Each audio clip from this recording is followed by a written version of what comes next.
Fala, Bruno. Tudo... E aí? E aí, Bruno? Tudo certinho? Tudo certo. Acho que agora fica, hein? Tava caindo, mas agora fica. Vamos lá. Ó, galera, esse aqui é meu amigo Marcelo Seródio. Trabalhou muitos anos em gravadoras, editoras. A gente tava batendo um papo aqui e surgiu um assunto que eu acho que muito leigo, que gosta de música, que é amante da música, do mercado fonográfico em geral.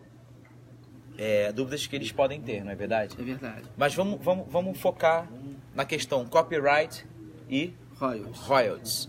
E aí eu fiz uma pergunta para o Seródio. Primeiro de tudo, para explicar para eles, qual a diferença de copyright para... Copyright é direito autoral, é o registro da obra na editora.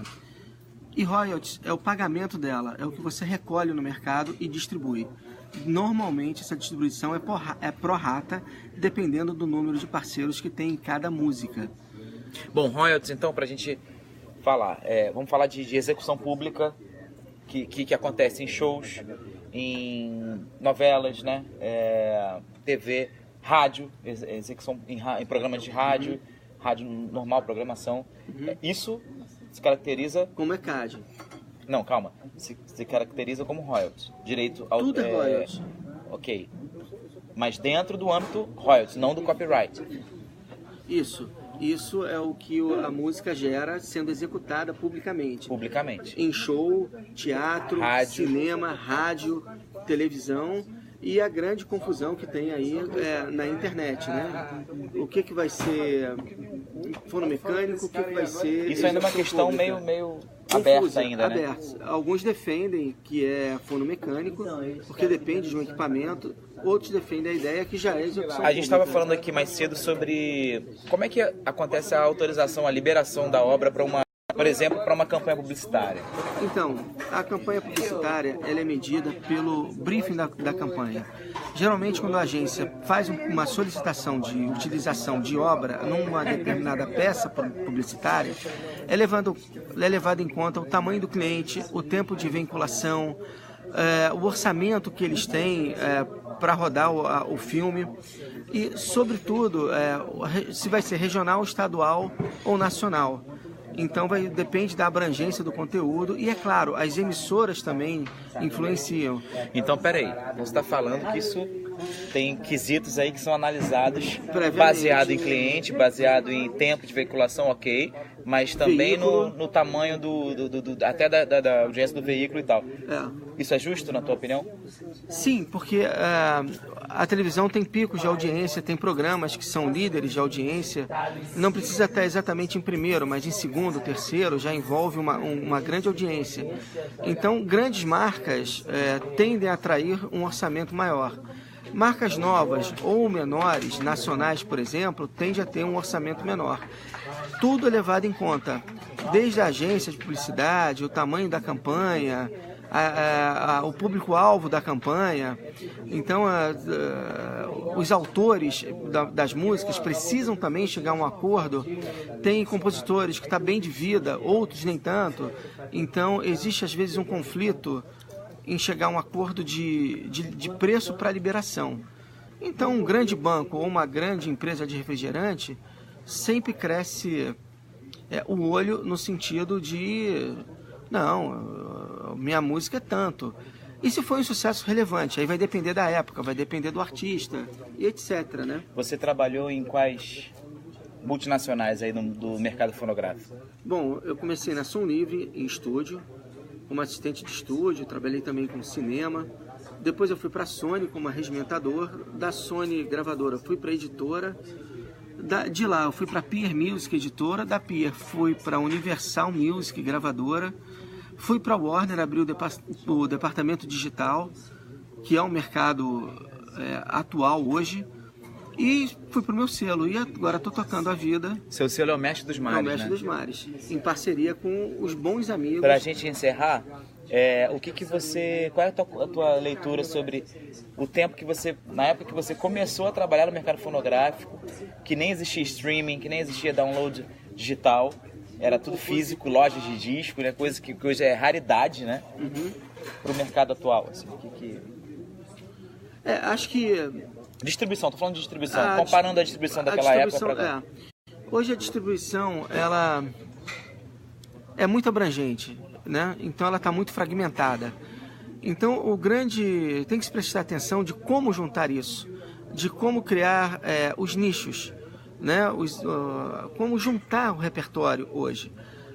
Eu venho de uma época que a música que tocava na festa, na novela, na boate, era a música que todo mundo ouvia, em festa de 15 anos, em festa de adulto, em boate de adulto, enfim, televisão, rádio, era um repertório muito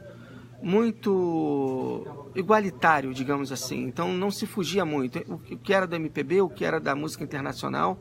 Hoje você tem uma abrangência de repertório enorme. Nunca se ouviu tanta música como se ouve hoje. Mas eu acho que a questão toda é saber orientar isso aí, né? Muita coisa boa perdida, muita coisa não tão boa exposta, e o sucesso não tem fórmula. Não, o que hoje acontece muito é a massificação de gêneros, né? Da música. Pô, nada contra, eu sou fã, eu sou um cara eclético, toco nos meus shows de tudo. Mas a massificação do sertanejo, por exemplo, do funk e tal, deixa um pouco de lado a MPB, por exemplo, que é a nossa raiz. A música popular brasileira hoje, lá fora, se você pergunta, o pessoal conhece a Anitta, conhece tal e... Portugal em alta. Portugal, né? Em alta. A música brasileira muito em alta. Mas e aí? Como é que a gente faz para... O segredo aí, não existe uma fórmula. O que existe aí é você estar sempre com a tua turma. Você estar sempre junto com quem curte o mesmo som, fala a mesma língua, independente até de faixa etária, mas você tem que estar com a tua turma. Você tem que estar reunido... Naquela época, nos anos 60, 70, tinha os festivais da canção, tinha os movimentos, teve Bossa Nova, Tropicália, Novos Baianos, Jovem Guarda, é o que você está falando. O pessoal se unia mais. De repente, tá faltando união nos segmentos musicais hoje? Não, eu acho que a coisa ficou muito abrangente, né? Em relação a, inclusive, a classe social. A pirâmide cresceu, abriu, foi para todos os lados. Então você tem o rico curtindo funk, hip hop, você tem a classe mais humilde também curtindo e tendo acesso a outro tipo de música que não seja aquela que toca na comunidade. Agora, o que eu insisto é que os veículos de comunicação, os produtores de música, os produtores de conteúdo, os comunicadores, ainda existe rádio, 1 bilhão de rádios webs. Isso precisa ser organizado. Rádio webs e as rádios convencionais também. Convencionais. Isso precisa voltar a ser bem organizado. Então, os radialistas sempre tiveram a opção, a função de reunir, de orientar. Então a coisa de repente ficou um pouco solta, mas continua sendo de uma forma ou de outra manipulada, porque sem marketing não tem produto. E para você saber se uma música vai ter sucesso ou não, você... Um pouquinho aqui. Pronto, tá caindo. Edita sozinho. Galera, a conexão tá um pouquinho aqui caindo, mas enfim, eu acho que isso aqui a gente pode gerar um debate, pode gerar até uma pílula, um conteúdo mesmo para a web, da gente gerar aí um programa. Marcelo Seródio. É bom ouvir opiniões de todos. Tem muita gente boa nas editoras, nas gravadoras, nos estúdios. Você hoje está na Abramos, publicidade, né? Hoje... O que é Abramos? Explica pra galera leiga. Abramos é uma sociedade arrecadadora de direito autoral voltado para a execução pública, o famoso ECAD. Então ela atua... O ECAD é o órgão que fiscaliza e que monitora toda e qualquer execução pública no Brasil, né? E hoje está mais simples. E aí, só para elucidar aqui rapidinho, vamos fazer um desenho ilustrativo aqui. O ECAD é o órgão que monitora, que por sua vez repassa, explica às sociedades arrecadadoras de direitos autorais, digamos assim, né? Caiu aqui. O ECAD explica o que toca aonde. As sociedades arrecadadoras de direitos autorais repassam para os artistas, para os músicos, né? Cada música, os compositores. Cada canção existe uma certidão de nascimento, um código chamado ISRC. Esse ISRC, quando o produtor da canção cadastra isso, quando lança oficialmente, cadastra lá quem tocou o quê, backing, quem tocou baixo, quem tocou bateria, quem compôs a canção, quem fez o arranjo, tudo isso é cadastrado em um programinha, aí tem uma questão. Na época do CD e do DVD existia a ficha técnica. E a ficha técnica não só orientava o público, quanto os profissionais envolvidos, né? Quem é aquele guitarrista? Quem foi que produziu? Nossa, o compositor, que música é essa? Gerava esse movimento que fomentava os profissionais de mercado, mas se perdeu. Então, o que acontece? Toda música tem que ter uma ficha técnica. E essa ficha técnica que gera a informação de dados para arrecadação, para o ISRC. Então, você não consegue montar um ISRC sem ficha técnica, mesmo que seja voz e violão. Mesmo que seja capela, tem que ter. Para virar um fonograma. E quando você compõe uma música, ela tá lá composta, ok? Ela é uma obra.